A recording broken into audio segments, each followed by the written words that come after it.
Praise the Lord. இன்னைக்கான வார்த்தை லேவியராகமம் 11ஆம் அதிகாரம் 44ஆம் வசனம்.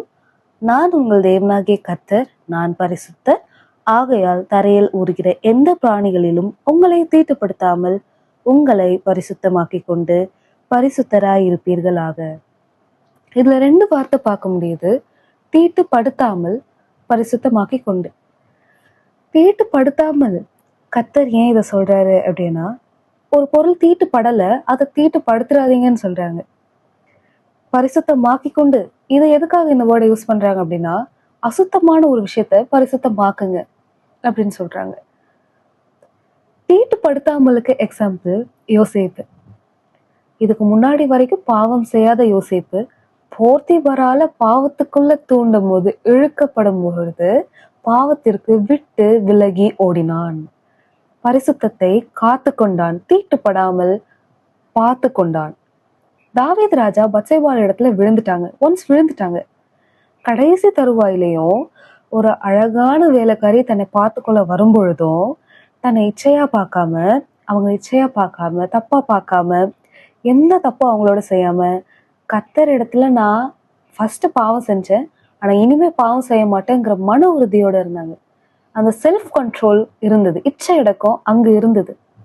இது பரிசுத்தமாக்கிக் கொள்கிற ஒரு செயல். ஒரு தீட்டான செயல்ல இருந்து தன்னுடைய கிரியையை பரிசுத்தமா மாத்திட்டாங்க. தாவீது ராஜா பண்ண செயல் இது. இன்னைக்கும் பரிசுத்தம் ஏன் ரொம்ப முக்கியமா இருக்கு அப்படின்னா, வாசிக்கலாம். உபாகமம் 23ஆம் அதிகாரம் 14ஆம் வசனம்.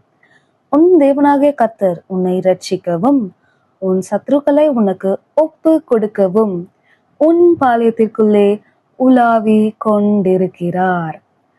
ஆகையால் அவர் உன்னிடத்தில் அசூசியான காரியத்தை கண்டு உன்னை விட்டு போகாதபடிக்கு உன் பாளையம் சுத்தமாயிருக்க கடவுது. நீங்க ஒருத்தரும் யார் தெரியுமா? தேவனுடைய ஆலயம். நீங்க ஒருத்தரும் சேர்ந்து சபையில உட்கார்ந்துருக்கீங்க பாத்தீங்களா? சர்ச்ல உட்கார்ந்துருக்கீங்க பாத்தீங்களா? ஒரு ஆலயமா இருக்கிற நீங்க எல்லாரும் சேர்ந்து உட்கார்ந்துருக்கிற நீங்க எல்லாருமே தேவனுடைய மனவாட்டி. ஒரு ஆலயமும் சேர்ந்தால் அவருடைய மனவாட்டியாம் சபையா மாறுறோம். சோ இப்போ நாம தான் ஆலயமா இருக்கோம். கொரிந்தியர்ல எழுதியிருக்கு இந்த வசனம். ஆலயமா இருக்கிற நம்மளுக்குள்ள இருக்கிற பாளையம், நம்மளுக்குள்ள இருக்கிற அந்த ஸ்பேஸ் பரிசுத்தமா இருக்கணும். பரிசுத்தமா இல்லைன்னா தேவனால உலாவ முடியாது. தேவனால உலாவ முடியலைன்னா நம்மளுடைய சத்ருவாகிய, நம்மளுடைய எதிராளியாகிய சாத்தான கர்த்தரால நம்ம கையில ஒப்பு கொடுக்க முடியாது. இந்த கடைசி காலத்துல நம்ம ஜெயிக்க வேண்டிய ஒரே ஒரு விஷயம், வானமண்டலத்தில் உள்ள பொல்லாத ஆவிகளின் சேனையை தான் நம்ம ஜெயிக்கணும். அதை ஜெயிச்சுட்டா நம்ம ஓட்டத்தை வெற்றியோடு ஓடி முடிச்சிட்டோம்னு அர்த்தம். அதுக்கு பரிசுத்தம் ரொம்ப முக்கியம். பரிசுத்தம் இருந்தால் தேவன் சத்துருக்களை நம் கையில் ஒப்பு கொடுப்பார். தேவன் அமலேக்கிய ஆவி, பெலிஸ்தியா ஆவி, எசபேலின் ஆவி, இப்படி எல்லா விதமான பொல்லாத ஆவிகளையும் நம் கையில் ஒப்பு கொடுப்பார். எப்போது? நம்மளுடைய பாளையம் பரிசுத்தமா இருக்கும் போது. இப்படிப்பட்ட பரிசுத்தத்துக்கு எல்லையே கிடையாது. அதுதான் ஒரு ப்ரெஷியஸான விஷயம் இந்த பைபிள்ல. பரிசுத்தமாகிறவன் இன்னும் பரிசுத்தமாகட்டும்.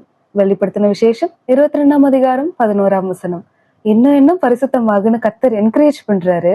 இன்னும் பரிசுத்தமாகலாம், இன்னும் பொல்லாத ஆவிகளின் சேனைகளை உன் கையில் நான் ஒப்பு கொடுப்பேன். உன்னை பின்மாற வைக்கிற ஆவி, உன்னோட அபிஷேக வாழ்க்கையில உன்னை தோய்ந்து போக வைக்கிற ஆவி, அதுக்கு ஒரு மாற்றமான, ஒரு மார்க்கமான சூழ்நிலை கொடுத்து உன்னை ஒரு ஆவிக்குரிய பின்மாற்றத்துல கொண்டு வருகிற ஆவி, ஆவிக்குரிய பெருமையை கொண்டு வருகிற ஆவி, இது எல்லாத்தையும் உழையான சேற்றுக்குள்ள உன்னை தள்ளுகிற ஆவி, இப்படிப்பட்ட ஆவிகள், பலவித ஆவிகளை உன் கையில் கர்த்தர் ஒப்பு கொடுப்பார். எப்போ? பரிசுத்தம் மேல் பரிசுத்தம் ஆகிட்டே இருங்க. இன்னும் மேன்மேலும் சத்துருக்களை கர்த்தர் கையில் ஒப்பு கொடுப்பார். நீங்கள் ஜெயம் கொண்டே வந்துட்டு இருப்பீங்க. பரிசுத்தமாக வேண்டும் என்பது தேவனுடைய சித்தமா இருக்கிறது. 1 தெசலோனிக்கேயர் 4:3. நீங்கள் பரிசுத்தம் உள்ளவர்களாக வேண்டும் என்பதே தேவனுடைய சித்தமா இருக்கிறது. அந்தபடி நீங்கள் வேசி மார்க்கத்திற்கு விலகி இருங்கள். 1 பேதுரு 1:15 எழுதியிருக்கு. உங்களை அழைத்தவர் பரிசுத்தராய் இருக்கிறது போல நீங்களும் உங்கள் நடக்கையில் எல்லாவற்றிலையும் பரிசுத்தராய் இருங்கள். இருதயத்தில் சுத்தமுள்ளவர்கள் பாக்கியவான்கள், அவர்கள் தேவனை தரிசிப்பார்கள். மத்தேயு 5:8. வேதம் என்ன குறிப்பிடுது? இருதயத்துல பரிசுத்தம் வேணும், நடக்கையில பரிசுத்தம் வேணும், இன்னும் இன்னும் பரிசுத்தமாகிற அந்த அனுபவம் முக்கியமா தேவை. ஏன், என்ன என்ன சத்துருக்களை நம்ம கையில ஒப்பு கொடுக்கறதுக்கு கர்த்தர் பிரியமா வெயிட் பண்ணிட்டு இருக்காரு. சத்துருக்களை வீழ்த்துவோம், பரிசுத்தத்தில் வளருவோம், நம்மளோட ஓட்டத்தை ஜெயத்தோடு ஓடி முடிப்போம். God bless you.